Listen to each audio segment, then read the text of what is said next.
Et salut et bienvenue sur les cartes sur table. Aujourd'hui, on va parler du patch qui vient de sortir de Murmure du Labyrinthe, qui est donc juste avant la sortie du set. C'est un patch important parce qu'il va y avoir quelques mécaniques qui vont changer, petites choses qui vont changer, qui vont maintenant faire du bien au jeu, renouveler un peu le jeu. On va voir ça ensemble. N'oubliez pas que nous sommes partenaires avec MaxiRêve et qu'avec le code MaxiCST, vous avez des réductions qui s'appliquent en plus des réductions du site, donc n'hésitez pas à utiliser le code. Sinon, on s'abonne, le petit pouce bleu, les commentaires et générique.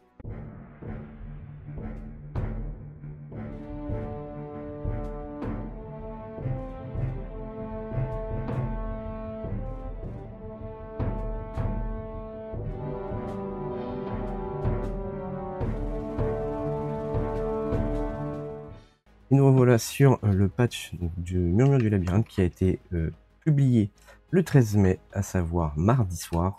C'est un patch il est sorti très rapidement, il y a déjà eu pas mal de petites réactions à droite à gauche. Nous, on voulait le faire un point un peu plus à notre niveau et à notre orientation de jeu.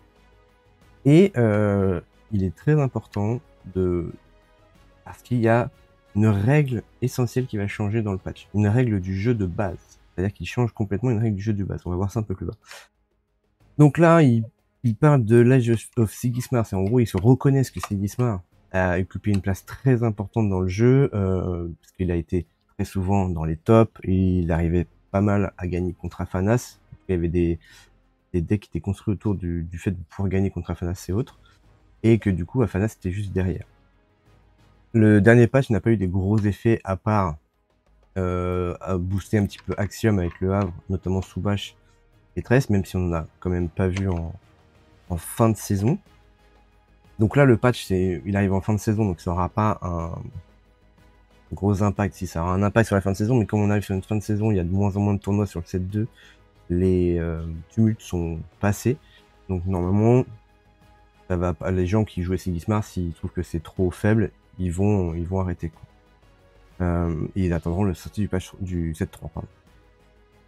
Et du coup, là, ils expliquent voilà, que équilibrer et rester accessible pour tout le monde, c'est un duo assez difficile à rendre au bon niveau, parce qu'il faut satisfaire les joueurs compétitifs qui veulent de la compétition, qui veulent pas être trop nerfs non plus, mais il faut pas non plus que ça soit trop exigeant pour les débutants.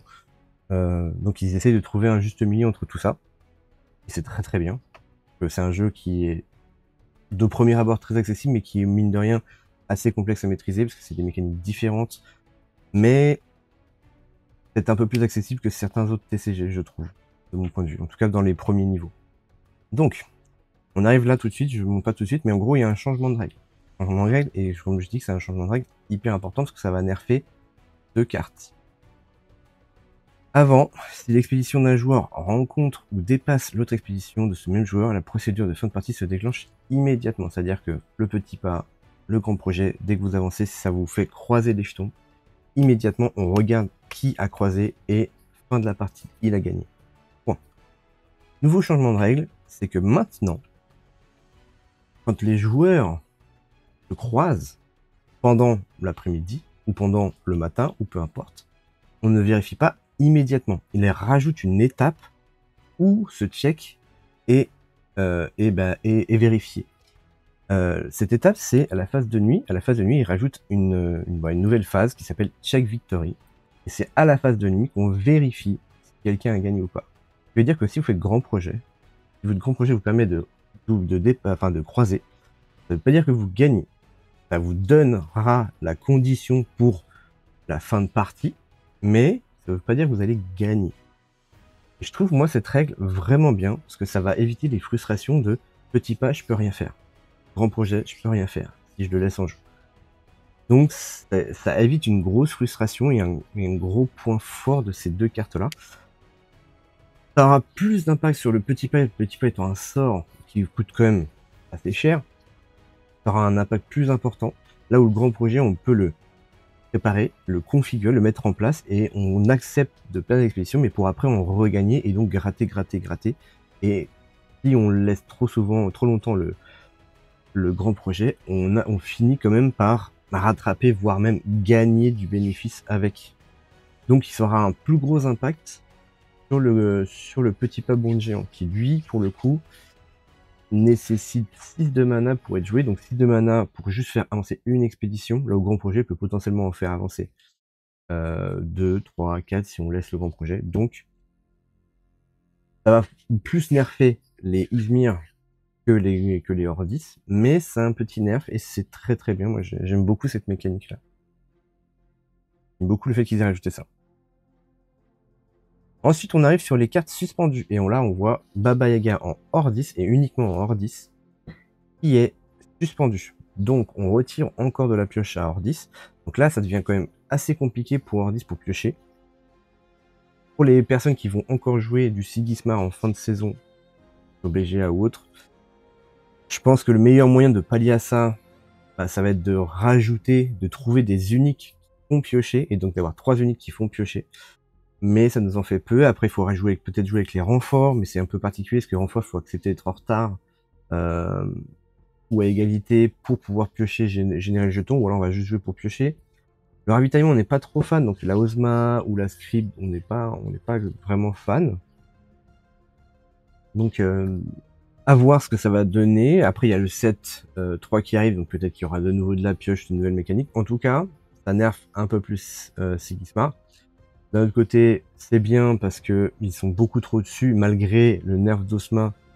Ils ont trouvé des moyens de pallier à ça, et ça reste toujours fort pour la pioche, pour pouvoir jouer des petites créatures et enchaîner des créatures et faire pas mal d'après-vous et en plus avoir de la gestion et autres. Donc encore un peu moins de pioche, je pense que c'est pas mal. À voir après ce qu'ils feront comme errata sur celle-là. Ça va être difficile. Mais du coup voilà.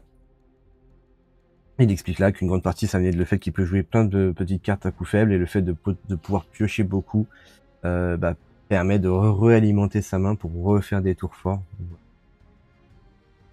Ensuite, on a main tendue qui est suspendu. Donc là, ils expliquent que le win rate avec main tendue, le win d'Afanas est trop élevé et qu'ils pensent que main tendue a un fort impact. Qui est vrai et faux. En vrai, je pense qu'il y a des... Je suis pas suffisamment joueur d'Afanas pour savoir ce qui va fonctionner, mais il y a moyen quand même de pouvoir refaire des choses.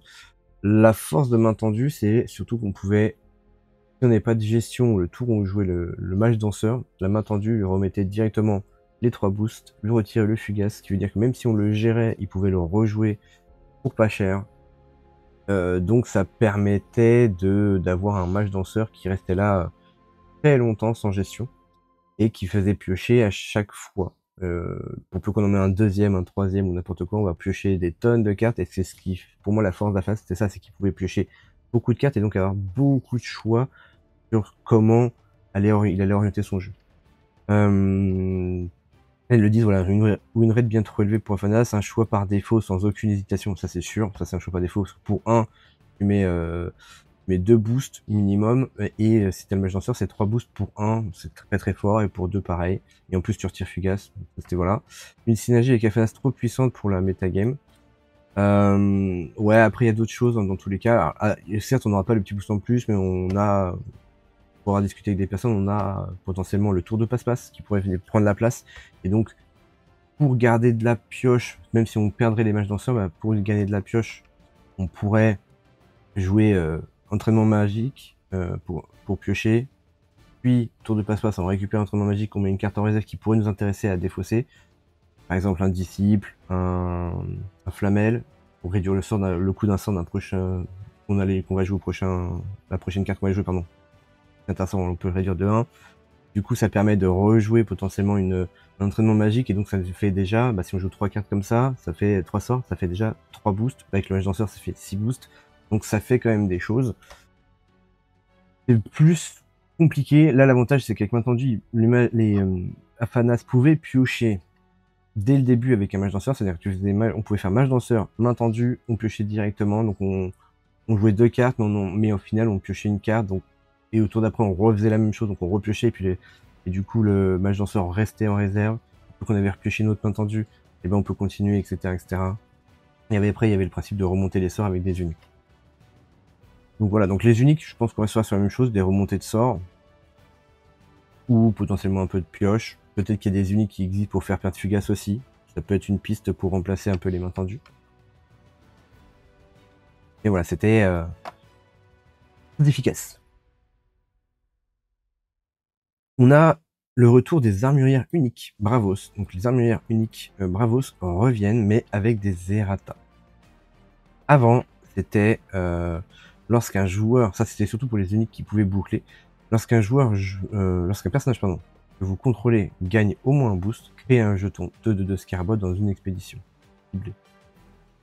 Maintenant, c'est lorsqu'un personnage non jeton que vous contrôlez gagne au moins un boost, créez un jeton 2/2 dans mon expédition.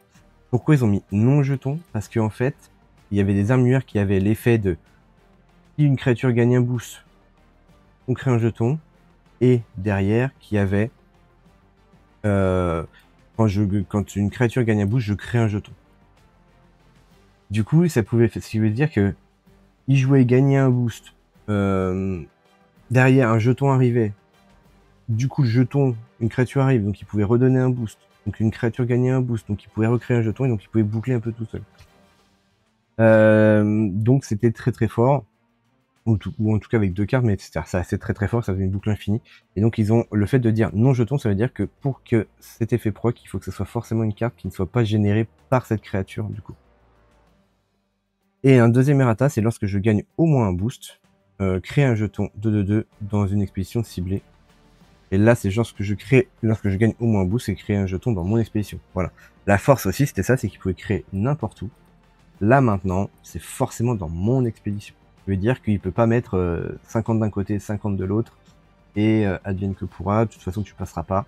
Là, il pourra mettre que les 100 du même côté, et vous pourrez quand même prendre l'autre côté. Voilà. Le Guerich revient aussi. Alors le Guerich, il avait été suspendu, pourquoi parce qu'il pouvait boucler, certains Guerich pouvaient boucler tout seul, du style, lorsqu'un personnage que vous contrôlez gagne au moins un boost, jusqu'à un personnage ciblé gagne Fugace. Et l'autre, c'était et l'autre effet, c'était lorsque je gagne au moins boost, un personnage ciblé gagne Fugace. En gros, c'est ça, c'était, on jouait de la réserve, il gagnait Fugace. Donc comme il gagne Fugace, il gagne boost. Donc comme il gagne boost, il peut gagner Fugace. Donc comme il gagne Fugace, il regagne boost, et il pouvait boucler tout seul comme ça. Là, maintenant, c'est forcément autre que moi. Donc là, c'est lorsqu'un personnage que vous contrôlez gagne au moins un boost, jusqu'à un personnage ciblé autre que moi gagne Fugace. Donc il peut pas s'auto-donner Fugace, donc il ne peut pas s'auto-booster. Et lorsque je gagne au moins un boost, jusqu'à un personnage ciblé autre que moi gagne Fugace aussi. Voilà. Donc là, c'est quand un personnage gagne un boost, il peut donner Fugace, mais il peut le donner Fugace qu'à un autre personnage, donc ça va peut-être plus servir de contrôle adverse. Et là, c'est lorsque je gagne un boost, jusqu'à un personnage ciblé autre que moi gagne Fugace. Donc c'est pareil. Quand il gagne un boost, il peut pas se redonner Fugace. Donc les cartes suspendues, pas de changement pour la méduse lunaire. Donc la pauvre méduse lunaire, ils n'ont pas encore trouvé d'errata. La méduse lunaire, c'est pareil, c'est des méduses qui peuvent boucler toutes seules. Moi je connais des personnes qui ont une méduse qui, quand il la joue, il peut mettre une carte en réserve. S'il le fait, il sacrifie une carte. En sacrifiant une carte, il peut remonter une carte. Donc il peut remonter sa méduse.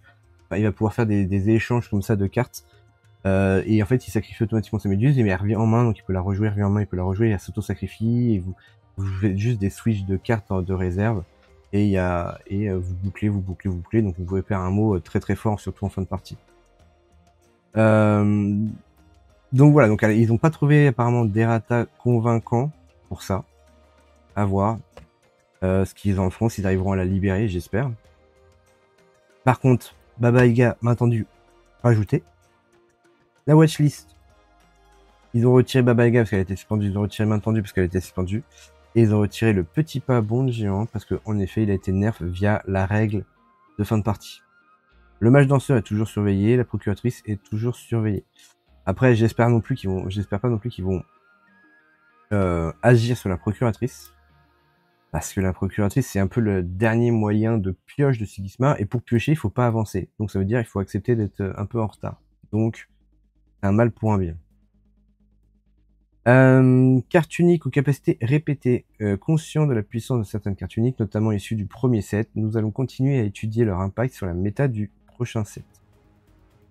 Donc à voir, ils vont voir ce qu'ils veulent faire avec les uniques encore qui sont encore un peu fortes. Pas plus d'informations, pas de nouvelle watchlist réellement grosse. Là, ils attendent, je pense, le set 3, voir ce qui se passe, et à la mi-saison, ils font peut-être une nouvelle watchlist. Compensation de joueurs, ils ont toujours pas trouvé comment compenser les joueurs. Là, je trouve ça un peu dommage, parce que maintenant que le marketplace est en place, c'est dommage de ne pas avoir de compensation. Enfin, le marketplace et le POD, pardon. C'est un peu dommage de ne pas avoir de compensation. Mais voilà, on est sur un article qui est quand même assez intéressant, assez fort. Alors, autant on a le retour des uniques avec les effets qui changent, ce qui est intéressant. Les suspensions de main tendue et de Baba Yaga qui restent assez intéressants. Mais comme on arrive sur un fin de set, ça aura certainement moins d'impact. Ça aura de l'impact forcément parce que main tendue ça reste très fort, Baba Yaga ça reste très fort. Mais ça aura quand même moins d'impact. Et pour moi, le point plus important dans plus intéressant en tout cas dans cet article, c'est le changement de règle ici, qui concerne le check de victoire, que je trouve vraiment bien pour le coup. Moi j'aime bien ce principe-là, moi je m'attendais même que ce soit ça dans les règles de base, de dire la victoire elle est checkée qu'à la fin du tour. Maintenant ils avaient fait un check immédiat et en effet c'était frustrant quand on prenait un petit pas de dire ok bah j'ai perdu, je peux rien faire. Voilà. Donc voilà, c'était Théozen pour les cartes sur table. N'oubliez pas le code MaxiCST chez MaxiRef pour avoir des réductions en plus de ces réductions qui sont sur le site. On s'abonne, un petit pouce bleu, un commentaire, et moi je vous dis à une prochaine vidéo. Ciao.